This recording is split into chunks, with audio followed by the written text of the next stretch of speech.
The Zimbabwean leader Robert Mugabe has been seen in public for the first time since the military takeover on Wednesday.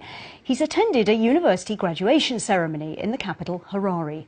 Earlier, the military said talks with Mr Mugabe were continuing and there'd been significant progress in the operation targeting what it called the criminals surrounding him.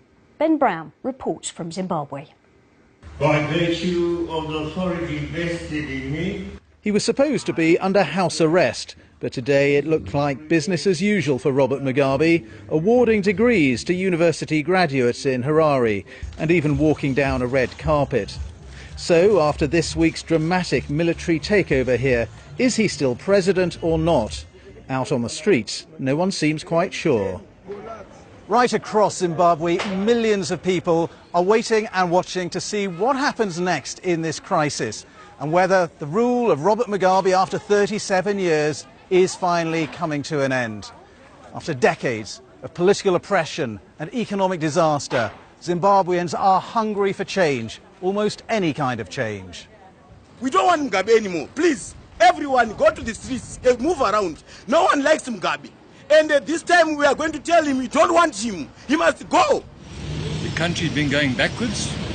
We can't reinvent the wheel. The wheel's already been invented. This country is going down and down and down. Got to pick it up. We need better things to happen in this country. We're tired of begging food for my baby to put on the table. No, we say no to that. We need better things here to happen in this country. The Zimbabwe Defense Forces, the ZDF, say significant progress has been made in their operation. Robert Mugabe has been negotiating with the head of the army here, General Constantino Chiwenga. But it still isn't clear whether Mr Mugabe is trying to cling to power or to negotiate a dignified exit in which he would step down in return for guarantees about his safety and that of his family. If that happened, one scenario could be a transitional government run by ZANU-PF, but including members of the opposition. Zimbabwe, once again, is at a crossroads. Ben Brown, BBC News, Zimbabwe. Well, our senior Africa correspondent Anne Zoy is in Zimbabwe and she joins us now. Anne, what do you know about the state of the negotiations? Well, they have been going on. It is a delicate and difficult process, given that we understand Mr. Mugabe is hesitant to step down at this point in time. He would much rather wait until December when he steps down as the leader of the ruling ZANU-PF party, and then next year when the planned elections are scheduled to take place, in which then he would not defend his seat. However, the end looks very imminent. There are already talks within his ruling party, ZANU-PF, for a possible vote on Sunday to decide whether he remains, and if that passes, then they may vote to impeach him. However, we understand the offer is if he chooses to step down, then there would be no implications for him and his wife. How likely is that, though, I wonder? He's proved very resilient and defiant in the past, hasn't he?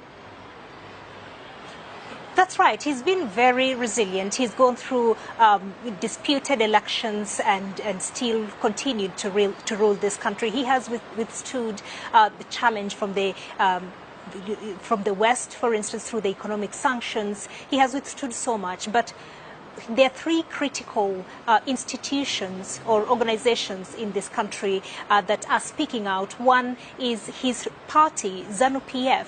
The other one is the military, which has made it very clear that they need to change the way things are run in this country.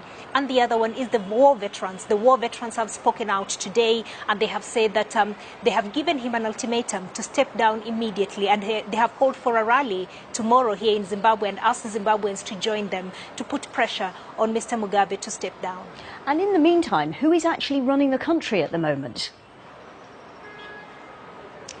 The military appears in control, and they appear to be managing things, including allowing him to attend the graduation ceremony today. However, they say that he remains president, and we interpret this to mean that they want to show him respect. He is still respected as an independence icon in Zimbabwe, and so they wouldn't want to humiliate him, even though he has already been humiliated by being put under house arrest. They would want a dignified exit for him. However, if he chooses to remain defiant, they may be forced to use to exert more pressure on him, including impeaching him.